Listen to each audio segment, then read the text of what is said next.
வானத்தை போல சீரியலில் நம்ம சின்ராஸை வேண்டாம் அப்படின்னு சொல்லி விவாகரத்து பண்ணுறா பொண்ணு நல்ல விஷயந்தான் எனக்கு தோணுது. ஏன்னா அப்படியாட்டு சின்ராஸ் நல்லா இருப்பான், கூட வாழ்கிறேன் அப்படின்னு சொல்லுவா பொண்ணு. கடைசி சரவணன் நினச்சிட்டு இருப்பா. இல்லாட்டினா தங்கச்சி மேலே பாசமாக இருக்கான்னு சொல்லிட்டு ஏதாச்சும் பண்ணிவிட்டு நம்ம துளசியை பழிவாங்கிறதுக்கான முயற்சி தான் பண்ணுவாள். பிரிஞ்சு போனால் நல்லது தான் நான் நினைக்கிறேன். ஆனால் இன்னொரு பக்கம் என்னென்னா, நம்ம சின்ராஸ் பொண்ணு கூட வாழ தான் விருப்பப்படுறாங்க. பொண்ணையை காப்பாற்றணும், ஜெயிலுக்கெலாம் போயிடக்கூடாது.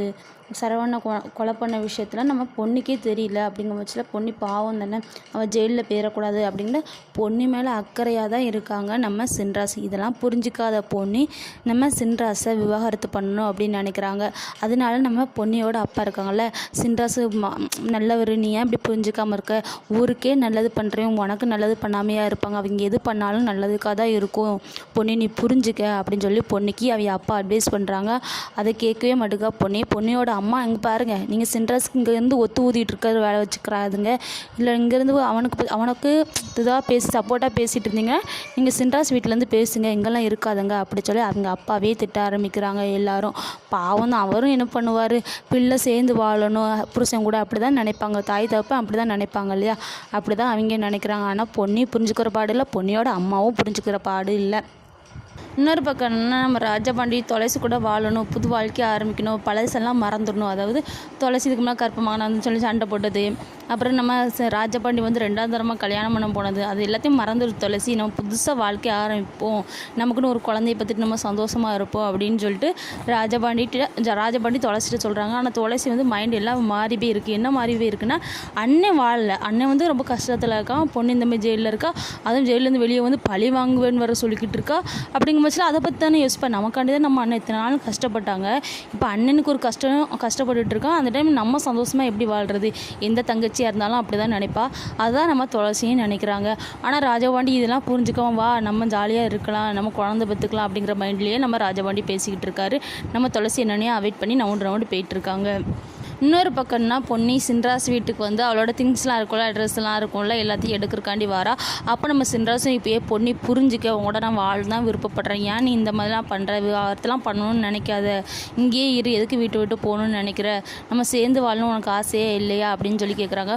அதெல்லாம் ஆசைப்பட்ட காலம்லாம் போயிடுச்சு, இப்போ உன்னையே பழி வாங்கணும் அப்படிங்கிற எண்ணம் மட்டும்தான் என் மைண்டில் இருக்குது, வாயை மூடி, இதுக்கப்புறம் நீ என்கிட்ட பேசாத அப்படின்னு சின்ராஸ்கிட்ட பயங்கரமாக எரிஞ்செறிஞ்சு விடுறாங்க.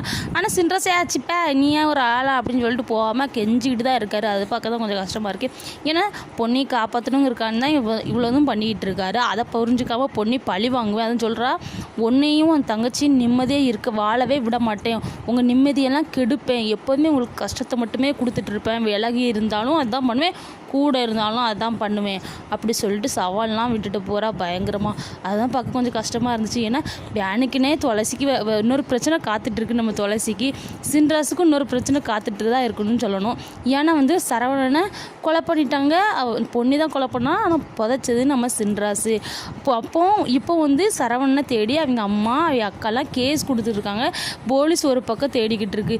இப்போ பொண்ணியை காப்பாற்றுறேன்னு சொல்லிட்டு நம்ம சின்ராஸ் தான் ஜெயிலுக்கு போவார், அது ஒரு பிரச்சனை இருக்குது. என்ன ஆக போகுதுன்னே தெரில. நம்ம சின்ராஸும் பாவம் தான், துளசியும் பாவம் தான். பொண்ணி லூஸ் தரமாக ஏதாச்சும் வேலை பார்த்துக்கிட்டே தான் இருக்கா. சின்ராஸை பற்றி புரிஞ்சுக்கிற மாதிரியே தெரியல. எப்போ தான் நம்ம சின்ராஸை பற்றி புரிஞ்சு சேர்ந்து வாழ்வாளோ தெரியல. இன்னொரு பக்கம்னா, நம்ம ராஜபாண்டி சின்ராஸுக்கு சந்தியாவை தான் கல்யாணம் பண்ணி வைக்கணும் அப்படின்ட்டு எல்லா முயற்சியும் பண்ணிக்கிட்டு இருக்காது. சந்தியாவுக்கு இன்னும் கல்யாணம் முடியல அப்படிங்கிற விஷயம்லாம் நம்ம ராஜபாண்டிக்கு தெரியுது. அதனால சரி, அங்கே ஆசைப்பட்ட மாதிரி சின்ராஸ் கூட கல்யாணம் பண்ணி வச்சிடலாம் அப்படின்னு நினைக்கிறாங்க. பொண்ணி அப்படியும் கண்டிப்பாக சந்தியாவை நம்ம சின்ராஸு கல்யாணம் பண்ணாலும் பொண்ணி வாழ விட மாட்டா. கல்யாணத்துக்கு இவ்வளோ விவகாரத்து பண்ணிட்டு போயிருன்னு நினைப்பா. ஆனால் அங்கே சின்ராஸும் நிம்மதியாக வாழக்கூடாதுன்னு நினைப்பா. ஏதாச்சும் இடைஞ்சல் பண்ணிக்கிட்டு தான் இருப்பா எப்படியும் பொண்ணி. ஆனால் பொண்ணி புரிஞ்சுக்கிறனால கூடிய சீக்கிரத்துலேயே வரும், அதை பார்க்கலாம். பொண்ணி நம்ம சின்ராஸை புரிஞ்சு வாழ்கிறாளா, இல்லைன்னா நம்ம சின்ராஸுக்கு சந்தியா தான் செட் ஆகுவாளா அப்படின்னு உங்களோட கருத்தை மறக்காமல் கமெண்ட் பாக்ஸில் கமெண்ட் பண்ணுங்கள் ஃப்ரெண்ட்ஸ்.